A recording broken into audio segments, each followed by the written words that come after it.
Hello students, आज इस lecture में हम पढ़ेंगे ड्रग्स के बारे में कि ड्रग्स क्या है। ड्रग्स जिन्हें कि हम लेते हैं तो जब ये कंज्यूम होती हैं बॉडी के अंदर तो दो तरह से इफ़ेक्ट करती हैं। या तो ये हमारे बायोलॉजिकल सिस्टम को ट्रीटमेंट की तरीके से काम में लेती हैं, ट्रीटमेंट करती हैं। किस तरीके से कि ये हमें क्योर करती हैं, हमें किसी भी डिज़ीज़ से बचाती हैं जिससे कि हम ठीक हो जाएं। तो उस कंडीशन में तो ये मेडिसिन्स कहलाती हैं। लेकिन जब ये हमारे नर्वस सिस्टम को डाउन करती हैं या हमारी कॉन्शियस को डाउन करती हैं, इट मीन्स ये हमारा ऊपर साइकोलॉजिकल इम्पैक्ट डालती हैं, तो इस कंडीशन में ये कहलाती हैं ड्रग्स, जिनको कि जनरली हम कहते हैं नारकोटिक्स ड्रग्स। ठीक है, तो ड्रग्स, हम जो ड्रग्स पढ़ रहे हैं वो पढ़ेंगे फार्माक्यूटिकल ड्रग्स। फार्माक्यूटिकल ड्रग्स जो कि जनरली जब हम कंज्यूम करते हैं, यानी कि जब हम उन्हें लेते हैं तो हमारे बायोलॉजिकल सिस्टम को अफेक्ट करती हैं। ठीक है, बायोलॉजिकल सिस्टम को अफेक्ट करती हैं। किस वे में अफेक्ट करती हैं कि वो हमें रोगों से बचाने में, यानी डिजीज़ से या डिजीज़ कॉजिंग बैक्टीरिया से लड़ने में हमारी हेल्प करती हैं और हमें उनसे डिजीज़ से प्रिवेंट करती हैं। ठीक है, तो हम इन्हीं ड्रग्स को हम किस तरह से कंज्यूम करते हैं, या तो हम इनहेल करके लेते हैं या हम ओरली लेते हैं, जैसे टैबलेट लेते हैं आप, इंजेक्शन के थ्रू इन ड्रग्स को यूज़ किया जाता है, या हम जैसे कि जेल लगाते हैं, कहीं पर भी एक्सटर्नल यूज़ में जेल यूज़ करते हैं तो वो एब्जॉर्प्शन के थ्रू भी यूज़ कर सकते हैं। तो ये डिफरेंट वेज़ हैं कि हम ड्रग्स को किस तरह से यूज़ करते हैं। फार्माक्यूटिकल ड्रग्स को जनरली अपन मेडिसिन बोलते हैं। तो जो मेडिसिन्स हम ले रहे हैं काम में, उन्हें हम दो को पढ़ेंगे कि एस्प्रिन एंड पैरासीटामोल। एस्प्रिन जो मेडिसिन है ये क्या है, इसका स्ट्रक्चर देखिए कि एस्प्रिन का स्ट्रक्चर क्या है। जनरली एस्प्रिन जो है उसका नाम है एसिटिल सैलिसिलिक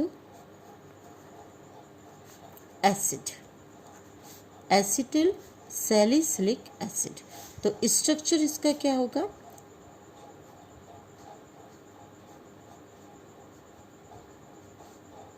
सैलिसिलिक एसिड जिसमें कि कार्बोक्सिल ग्रुप लगा हुआ होता है और एसिटिल ग्रुप है, इसकी ऑर्थो पोजीशन पर एसिटिल ग्रुप है। तो acetyl salicylic acid, this is the structure of aspirin.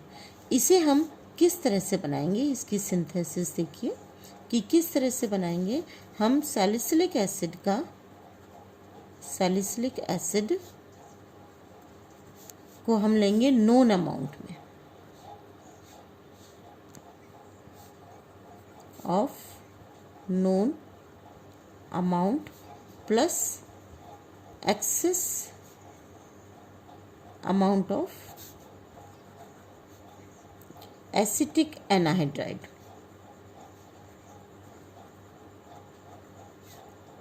in the presence of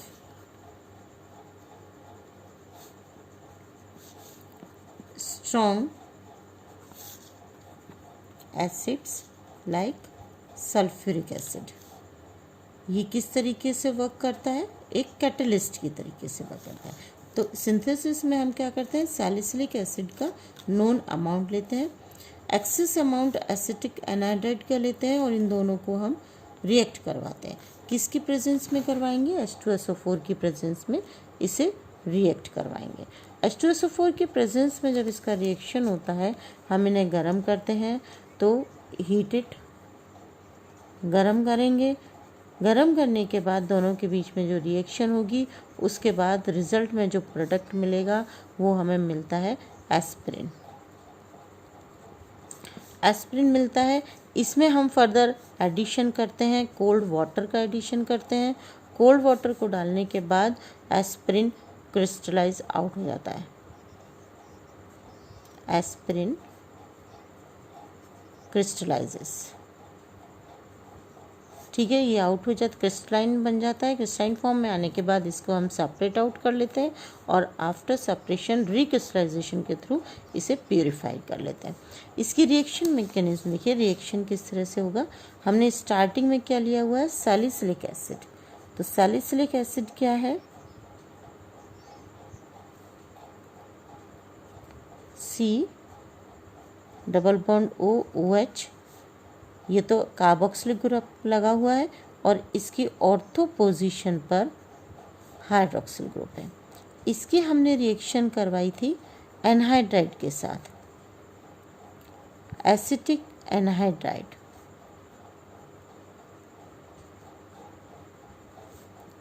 acetic anhydride के साथ रिएक्शन करवाई थी। यहाँ से ये बॉन्ड ब्रेक होगा और यहाँ से ये बॉन्ड ब्रेक होगा। इस बॉन्ड को अगर हम कहें तो इस तरह से इसका एडिशन होगा, ये मॉलिक्यूल निकल जाएगा और इस ग्रुप का अटैक यहाँ ऑक्सीजन के साथ होगा। तो बॉन्डिंग किस तरह से होगी, हमें इसे हीट अप करना है इन दोनों को। किसकी प्रेजेंस में कर रहे हैं, H2SO4 की प्रेजेंस में कर रहे हैं। रिएक्शन का प्रोडक्ट क्या मिलेगा हमें, aspirin. Aspirin acetyl salicylic acid.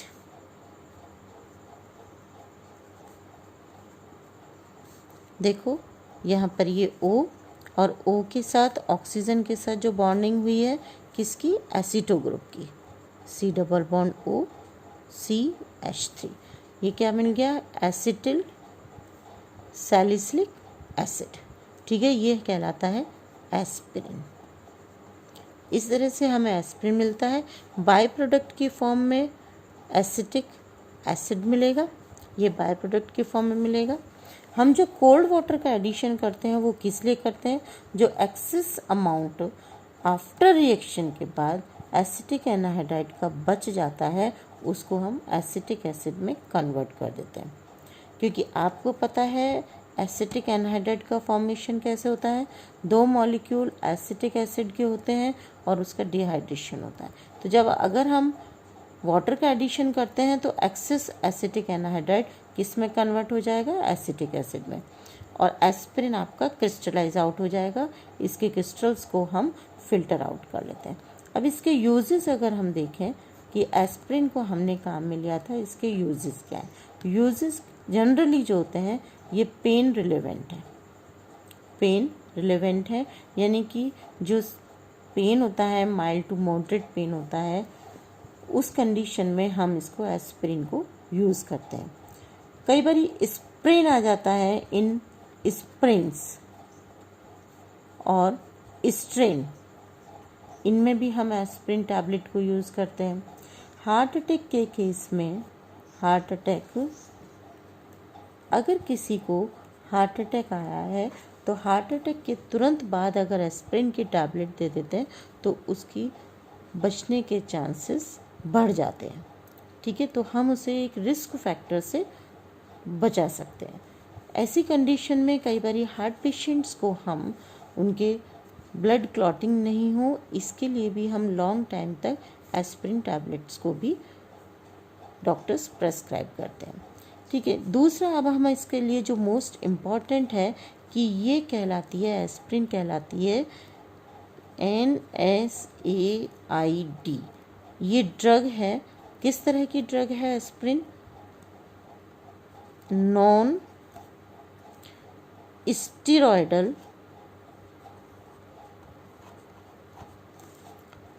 Anti inflammatory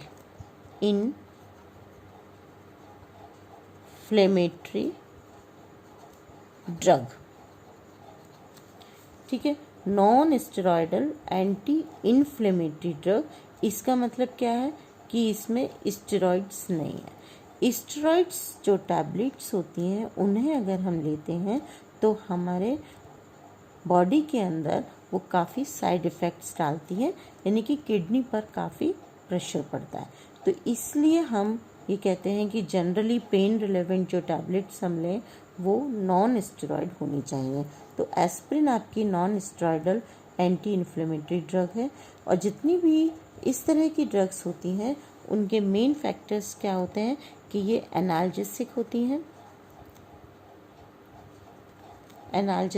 हैं। एनाल्जेसिक का मतलब क्या है कि ये पेन रिलीवेंट है। एंटीपायरेटिक होती हैं। एंटीपायरेटिक का मतलब है कि ये टेम्परेचर को कम करती हैं, यानी कि रिड्यूसेस फीवर को ये कम करती हैं। तीसरी इनके अंदर एक कैरेक्टरिस्टिक होती है एंटी इन्फ्लेमेटरी। एंटी इन्फ्लेमेटरी का मतलब है कि ये इन्फ्लेमेशन को कम करती हैं, रिड्यूसेस इन्फ्लेमेशन। जब इनकी हाई डोज को काम में लेते हैं तो ये इन्फ्लेमेशन को कम करती हैं। तो ये आपके इसके एस्पिरिन के यूज़ हैं, किस तरह का इसका स्ट्रक्चर है और ये किस तरह से हमने इसको सिंथेसाइज किया, क्या यूज़ है, साथ में ही ये किस टाइप की एक ड्रग है, non steroidal anti inflammatory drug है और उसकी कैरेक्टरिस्टिक्स क्या है, ये आपके एस्पिरिन के बारे में पूरा है। अब हम पढ़ते हैं पैरासीटामोल के बारे में कि पैरासीटामोल क्या है। पैरासीटामोल ड्रग से आप सभी बहुत अच्छे से वेल नोन हो। क्यों? क्योंकि इसको जनरली हम काम में लेते हैं कॉम्बिनेशन के फॉर्म में। जनरली ये जो पैरासीटामोल ड्रग है ये कॉम्बिनेशन के फॉर्म में मिलती है। किस तरह से कि ये कभी पैरासीटामोल आपके एजिथ्रोमाइसिन के साथ होती है, कभी आपके ये ब्रूफेन के साथ होती है, एसिलोफेनिक के साथ होती है, एसिलोफेनिक टैबलेट्स के साथ, यानी कि पेन किलर्स के साथ में, दूसरे के साथ में हम इन्हें लेते हैं। तो बहुत ज़्यादा इसका यूज़ हम पढ़ते हैं। पैरासीटामोल को हम generally day to day life में भी बहुत यूज़ होती है। डॉक्टर्स जनरली जो प्रेस्क्राइब करते हैं जब हरारत होती है शरीर के अंदर तो उस टाइम पर पैरासीटामोल टैबलेट्स को ही प्रीफर करते हैं। पैरासीटामोल का दूसरा नाम है एसिटामिनोफेन और एसिटिल पैरा एमिनोफिनोल। ये जो नाम है एसिटिल पैरा एमिनोफिनोल, इसको स्ट्रक्चर्स को ध्यान से देखिए तो हमें ये क्लियर होगा। फिनोल, ये जो इसका पोर्शन है ये है फिनोल। नहीं।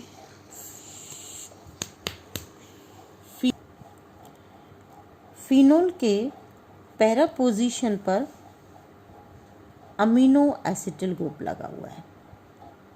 ठीक है, तो यहाँ पर हमने लिखा हुआ है एसिटिल पैरा अमीनो फिनोल। तो अपना जो बेसिक यूनिट है वो क्या है? फिनोल है और इसकी पैरा पोजीशन पर अमीनो ग्रुप है। अमीनो ग्रुप क्या है? इसका जो हाइड्रोजन है वो एसिटो ग्रुप से सब्स्टिट्यूटेड है। तो एसिटिल पैरा अमीनो फिनोल ये इसका स्ट्रक्चर है। स्ट्रक्चर के अकॉर्डिंग नाम आपको एक्सप्लेन किया है। अब सिंथेसिस इसको हम किस तरह से बनाएंगे? सिंथेसिस करने के लिए सबसे पहले हम फिनोल को लेते हैं। ठीक है, फिनोल को लिया, इसका हम नाइट्रेशन करते हैं। सोडियम नाइट्रेट के साथ रिएक्शन करेंगे डाइल्यूट H2SO4 की प्रेजेंस में। नाइट्रेशन किया, नाइट्रेशन करने पर हमें इसके हाइड्रोक्सिल ग्रुप क्या है? ऑर्थो पैरा डायरेक्टिंग ग्रुप है। ऑर्थो पैरा डायरेक्टिंग ग्रुप होने की वजह से क्या होगा कि ऑर्थो पोजीशन पर और पैरा पोजीशन पर नाइट्रो ग्रुप्स का अटैच होगा। किस तरह की रिएक्शन है ये? Aromatic electrophilic aromatic substitution reaction. Electrophilic है क्यों? क्योंकि जो नाइट्रो ग्रुप है वो आपका क्या है? पॉजिटिवली चार्ज है, यानी कि ये एक इलेक्ट्रोफाइल है। नाइट्रो ग्रुप ये इलेक्ट्रोफाइल है तो यहाँ पर ये अटैक करेगा और ये इलेक्ट्रोफिलिक एरोमेटिक सब्स्टिट्यूशन है। तो उस कंडीशन हमें ortho nitrophenol and para nitrophenol दो कंपाउंड हमें मिलते हैं। ये दोनों जो प्रोडक्ट हैं ये सॉल्यूशन के अंदर प्रेजेंट हैं जिनको कि हम सेपरेट आउट कर सकते हैं। इन दोनों के बॉइलिंग पॉइंट में डिफरेंस बहुत ज़्यादा होने के कारण हम इन्हें स्टीम डिस्टिलेशन के थ्रू सेपरेट आउट कर सकते हैं। आफ्टर सेपरेशन पैरा नाइट्रोफिनोल का हम रिडक्शन करते हैं। पैरा नाइट्रोफिनोल इसको हम लेते हैं, इसका रिडक्शन करते हैं, सोडियम बोरोहाइड्राइड की प्रेजेंस में रिडक्शन करेंगे, यानी कि हाइड्रोजनेशन होगा एक तरीके से। तो NO2 ग्रुप जो आपका नाइट्रो ग्रुप है, ये किस में कन्वर्ट हो जाता है रिडक्शन पर? अमीन ग्रुप में। तो अमीनो ग्रुप आ जाएगा। यहाँ पर हमें पैरा नाइट्रोफिनोल के रिडक्शन से हमें क्या मिला? पैरा अमीनोफिनोल। पैरा अमीनोफिनोल मिला।